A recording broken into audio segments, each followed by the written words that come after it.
Hello, ladies and gentlemen. Today, my group will present two cases about the capacity to contract and partnership separately. Here is the first case, the capacity to contract. Here is the first question. Is he bound by the contract to purchase the tools? In this case, John is under 18 years old. As a minor, John does not have full legal capacity to make a contract. A minor has a legal capacity to enter into the contract for purchasing necessaries or beneficial contracts of service. Before giving the advance to him, the meaning of necessaries should be considered firstly. Here is the meaning. Type and standard of necessaries depend on the state in life of the particular minor. Let's see the case.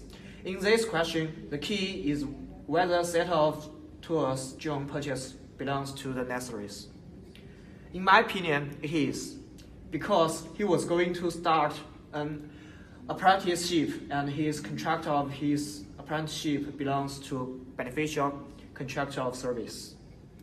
To conclude, it is believed that John is bound by the contract of his purchase. Okay, let's start the second question. Can he enforce the contract to gain the profit from sale of his APP store tools shares? This question is regarding to the beneficial contracts of service. As is shown below, according to the case, it is provide the minor with a way of self-support to provide him with an opportunity to earn a living. In this case, the commercial contract allows John to gain the profit from the sale of his AppTools shares. It is obvious the contract between John and AppTools is valid. To conclude, the contract is viable only if John wishes. Otherwise, he is bound by it, and he can enforce the contract unless John wants to terminate the contract. Okay, that's all. Hello everyone, this is MD SAIFUL KABIR. My student ID is HI6027. I'm going to discuss about the capacity to contract. Question C. Can the liquidators sue John to recover the money owed on the Bastel shares? Okay, what you can see is, in this scenario, John is 16 years old. A person under the age of 18 is considered as a minor. In NSW, according to Minors Property and Contracts Act 1970, Section 9, a contract with a minor is void unless it falls under two circumstances. They are contracts for necessities and the contracts for employment, apprenticeships, training, and education. In court cases of Chappell versus Coffer, 1844, a widow was held to be liable for the funeral expenses of her husband. It was classed as a contract for necessities. In that case, Baron Alderson indicated that necessaries was only restricted to things needed to survive. It would also include goods and services required to maintain a reasonable living. Necessities are defined as goods or services necessary for a minor's existing way of life, such as accommodation, food, clothing, medicine, education, and instruction. A beneficial contract of employment with a minor will be binding unless repudiated by the minor when they reach the age of majority. In conclusion, you can see that in this particular case, as John is 18 years old, yet there is no contract of necessity or no contract of employment and no guarantors are mentioned. So it is believed that the liquidator is not able to sue John to recover the money owed on the Bastel shares. Thank you everyone. Thanks for listening. Hi, this is JINYUN and my student number is MY82228, and I'm responsible for the question A and the question B of the part B. The question A is, are Lucy Simmons and Nicole in a partnership? In terms of the nature of the partnership, there are three main elements for the partnership. The first one is partnership. The parties should be carrying on a business. And the second one, the parties should meet the requirement in common. Last but not least, the parties should be with a view of profit. In this case, Lucy, Simmons, and Co are carrying on a business, and the business is under three names of three of them. They register the name together and operate the business together. In this condition, the relationship between Lucy, Simmons, and Co falls under the carrying on business in common. Additionally, they are going to earn the money to finance their studies. So they are with a viewpoint of profit. So in conclude, they are in a relationship or partnership. Question B is, assuming that Lucy, Simmons, and Co are in a partnership, would Lucy, Simmons, and Co be reliable to contribute the purchase of the ride-on mower? Lucy and Co are reliable to contribute the purchase of the mower because if Lucy, Simmons, and Co are in a partnership, as Lucy, Simmons, and Co are carrying on a partnership, every partner is an agent of the company. So, every partner is an agent of the firm for the purpose of the partnership business because the partners operate the business in common. So, they are bound the partners acts. Every partner is an agent of purpose because no actual authority, but does have parent authority.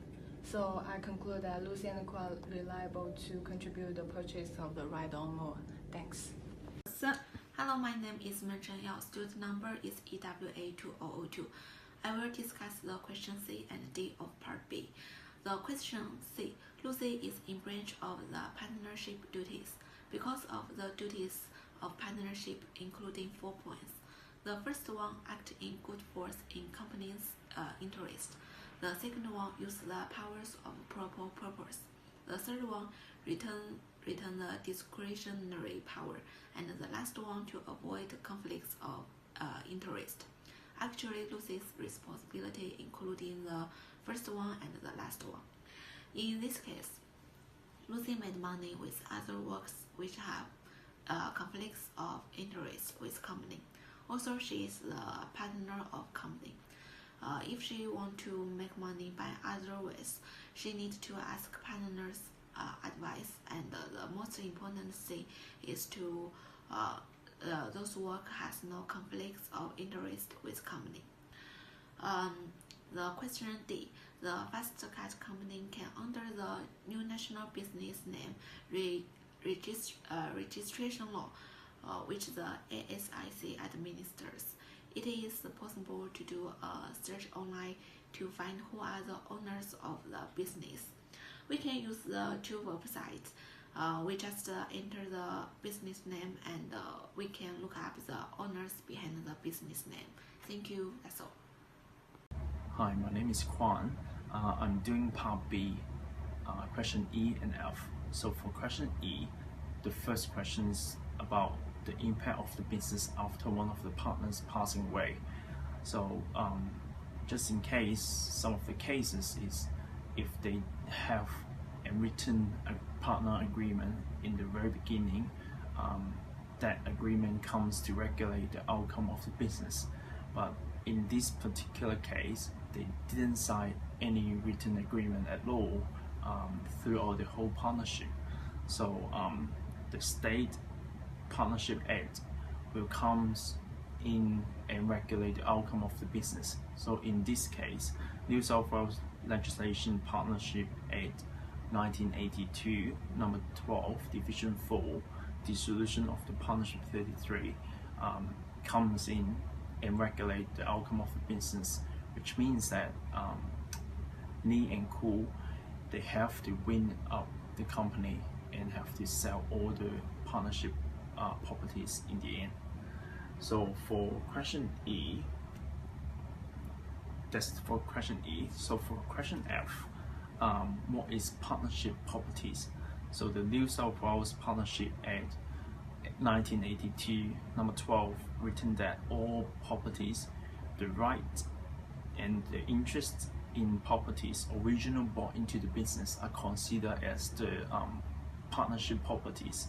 So in this particular case, between the three of them, the original bought in the truck, the name over, the computer, and later on Siemens purchased the new industrial buy or mover. They all consider as the partnership properties because of the previous, according to the previous questions, Lee and Koo have to win up the company, so which means to cover the loss in the business after Siemens passing away. So Lee and Koo have to also they could sell off all these partnership properties to cover the losses in the business. So this is the end of the presentation. Thank you for your attention. Thank you.